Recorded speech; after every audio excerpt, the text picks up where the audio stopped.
Is UPSC mains predictable.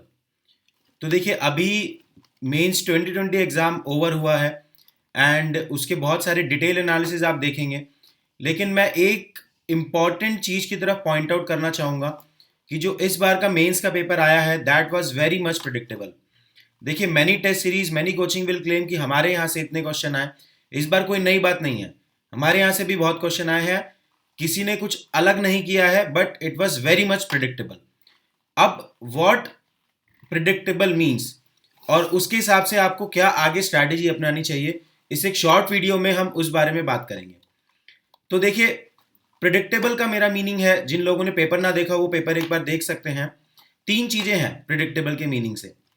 एक तो questions repeated थे, जो रिपीटेड क्वेश्चंस थे जैसे कि अर्बन फ्लडिंग पे क्वेश्चन आया वो रिपीटेड था, रिवर इंटरलिंकिंग पे क्वेश्चन आया वो रिपीटेड था, फिर उसके बाद साइबर क्राइम पे जो क्वेश्चन आया वो रिपीटेड था। तो ऐसे बहुत सारे टॉपिक रिपीटेड क्वेश्चन से आए हैं, ठीक है ना, थोड़ा सा लैंग्वेज ऊपर नीचे करके, बट जो पूछा है वो वही पूछा है कि नक्सलिज्म को कैसे काउंटर करेंगे, बॉर्डर सिक्योरिटी में क्या इशू है। तो ये जो रिपीटेड क्वेश्चन हैं, अगर किसी ने पास्ट ईयर क्वेश्चन यूपीएससी के पिछले 5-6 साल के जो मेंस के पेपर हैं वो अच्छे से किए हुए हैं, तो that will helps them a lot. तो यहां से पहला सजेशन मेरा रहेगा कि before joining any mains test series you should cover all the past year question of GS mains. Alright, तो this is the first suggestion. Second thing जो है रिपीटेड, आई मीन प्रिडिक्टेबल से मीनिंग कि there are themes which are repeated. देखिए बहुत सारे static के topic हैं जीएस 1, 2, 3, 4 में, जहां पे कि 2 या 3 ही थीम है जो 1-2 साल छोड़ के रिपीट हो रही हैं।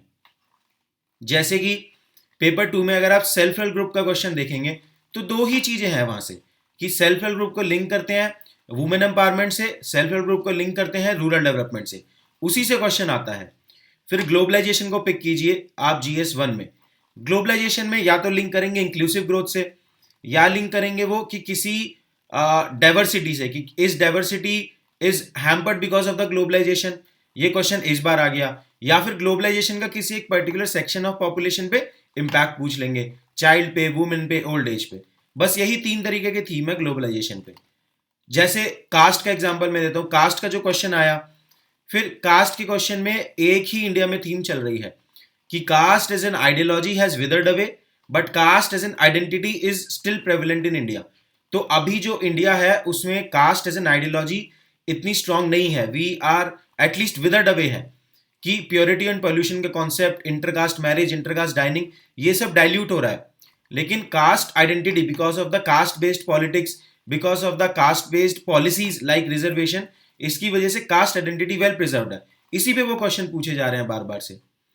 तो यहां से आप सेकंड चीज क्या पकड़ेंगे, जो मेरा सजेशन रहेगा कि ये जो पीवाईक्यू आप देखेंगे उसमें जो स्टैटिक टॉपिक है इस तरीके के, caste, globalisation, cyber crime, self help group, regionalism, इन सब के जो टॉपिक्स हैं जो पीवाईक्यू में आए हुए हैं, उन थीम्स को जरूर प्रिपेयर करें। ठीक है, हैव द मॉडल आंसर। आप चाहे बुक से पढ़ के देख लीजिए या कोई भी किसी भी टेस्ट सीरीज का मॉडल आंसर उठा के वहां से आप मटेरियल एक्सट्रैक्ट कर सकते हैं। द पॉइंट इज कि वो स्टैटिक थीम आपको प्रिपेयर करनी है, उसी के अराउंड क्वेश्चन आएगा। उसके बाद तीसरा मीनिंग क्या है बीइंग प्रिडिक्टेबल मीन से। देखिए बीइंग प्रिडिक्टेबल मीन से तीसरा मीनिंग है जो करंट अफेयर वो पूछ रहे हैं, that is major current affair. इस बार हर कोचिंग का करंट अफेयर जो भी था वहां से ही क्वेश्चन आए हैं, ठीक है, हमारे यहां से भी आए हैं। लेकिन अगेन क्यों? क्योंकि वो करंट अफेयर बहुत मेजर करंट अफेयर था। आप कोई भी क्वेश्चन उठा लीजिए, जीएसटी कंपनसेशन एक्ट, इतना बवाला चल रहा था जीएसटी कंपनसेशन एक्ट में, तो वहां से कुछ ना कुछ कोविड की वजह से जो था वो पूछना बनता था।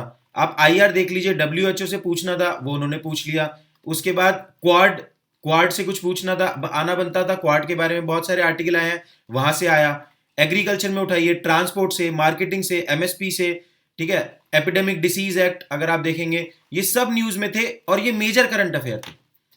तो द थिंग इज कि ये चीज मैंने ऑब्जर्व की है कि एक 80-20 रेशो है, वो आपको ऑब्जर्व करना है कि 80% क्वेश्चन आ रहे हैं 20% मटेरियल से एंड 20% क्वेश्चन आ रहे हैं 80% मटेरियल से।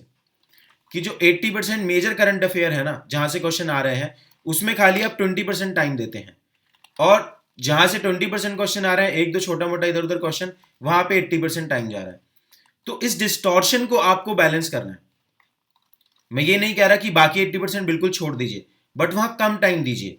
ये जो 20% पार्ट है जिससे 80% क्वेश्चन आ रहे हैं, वहां पे मैक्सिमम टाइम आपको देना है। ये टॉपिक आइडेंटिफाई कैसे करेंगे, हम भी लिस्ट देते रहते हैं, monthly list important current affair की, टेलीग्राम ग्रुप आप ज्वाइन कर सकते हैं, ठीक है। और आप खुद भी न्यूज़पेपर में देखें कि कौन कौन से इश्यूज डोमिनेट कर रहे हैं, तो वहीं से क्वेश्चन आएगा। तो द थिंग इज कि मेंस एग्जाम बहुत ज्यादा प्रिडिक्टेबल है मेरे हिसाब से, और यूपीएससी अपने ही सिलेबस में ट्रैप्ड हो चुका है। देखिए, क्योंकि उसे जनरल स्टडी रखना पड़ेगा, तो उनके पास ज्यादा चीजें पूछने के लिए बची नहीं है ना, तो वो वहीं से घुमा रहे हैं क्वेश्चन। जुडिशियल एक्टिविज्म पे क्वेश्चन आया, जुडिशियल इंडिपेंडेंस पे क्वेश्चन आया, तो लार्ज स्केल प्रिडिक्टेबिलिटी थी पेपर में इस बार, ठीक है। तो उसी हिसाब से ये 3 सजेशन मेरे आपको रहेंगे। पीवाईक्यू जरूर कीजिए, स्टैटिक थीम्स पे प्रिपेयर कीजिए, करंट अफेयर में 80-20 का रूल फॉलो कीजिए, ठीक है।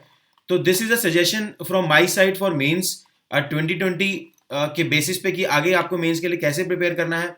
डिटेल्ड एनालिसिस धीरे धीरे हम करते रहेंगे क्वेश्चन वाइज, एंड जिन्होंने मेंस लिखा है उन्हें आगे क्या करना चाहिए, अभी तो देखिए चिल कीजिए थोड़ा 4-5 दिन, और उसके बाद फिर बात करते हैं कि मेंस 2020 लिखने के बाद आगे आपको कैसे प्रोसीड करना है। So this is from my side guys, I hope you like this video, subscribe कीजिए इफ यू लाइक इट।